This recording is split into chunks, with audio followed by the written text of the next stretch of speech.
Tomorrow is the International Day of the World's Indigenous Peoples. On occasion of that, a program was arranged today by Bangladesh Indigenous Peoples Forum at the Central Shahid Minar.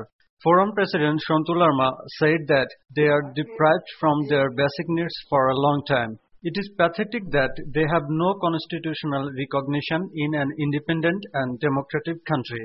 He demanded the immediate proper implementation of the CST treaty. তো আজও অবধি আমরা দেখতে পাই বাংলাদেশের আদিবাসী জনগোষ্ঠীরা তারা সার্বিকভাবে চরম নির্যাতন নিপীড়ন শোষণ বঞ্চনার মধ্যে তারা রয়েছে। আদিবাসীদের যে অধিকার সে অধিকারের সাংবিধানিক স্বীকৃতি আমরা পেতে চাই।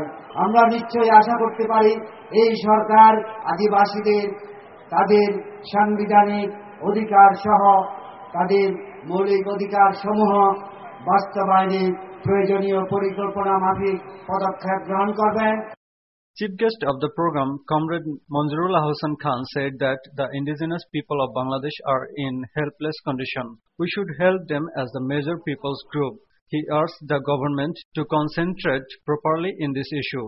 ব্রিটিশ বিরোধী সংগ্রামে প্রথম কাতারে কিন্তু প্রথম লড়াই করেছিল সাঁওতালরা, আমাদের আদিবাসীরা। আমাদের স্বাধীনতা সংগ্রামে শত শত আদিবাসী তারা লড়াই করেছে, জীবন দিয়েছে এবং আমাদের মুক্তিযুদ্ধে আমাদের পরবর্তীকালে উন্নয়নে সর্বক্ষেত্রে তাদের একটা ভূমিকা আছে। পার্বত্য চট্টগ্রাম বলেন, প্লেনল্যান্ডের যে আদিবাসী বলেন, সবার ক্ষেত্রেই বনের উপরে অধিকার, তাদের আপনার জমির উপরে অধিকার, তাদের সংস্কৃতি ঐতিহ্য, তাদের ভাষা, সেই অধিকারগুলি নিশ্চিত করা দরকার।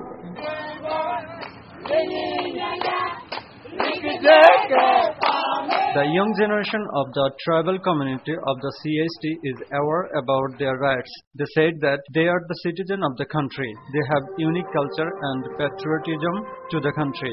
বাংলাদেশ স্বাধীন হওয়ার পর যে 72 সালে যে সংবিধান ঘোষণা করা হয়, সেই সংবিধানে কিন্তু আমাদের আদিবাসীদের কথা উল্লেখ ছিল না। সেজন্য আমাদের দাবি হচ্ছে বাংলাদেশের একটা প্রথম শ্রেণীর নাগরিক হিসেবে আমরাও যাতে এই দেশে নিজেদের মৌলিক অধিকার নিয়ে বাঁচতে পারি, সেটাই আমাদের হচ্ছে সাংবিধানিক স্বীকৃতি। আমরা এই জন্য সরকারের কাছ থেকে নিশ্চিত করতে চাই।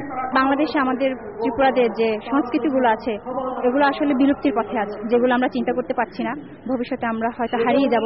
তাই আমাদের সকলের একটা দাবি রয়েছে যে এই সংবিধানে আমাদের যে স্বীকৃতি, আদিবাসীদের ভাষা স্বীকৃতি, এটা দেওয়া দরকার।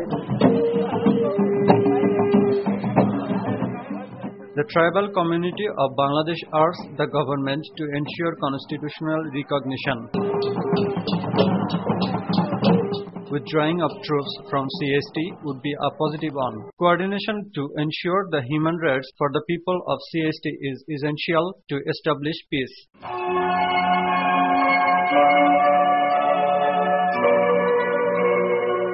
GM Mustafizul Alam, News and Images, Dhaka.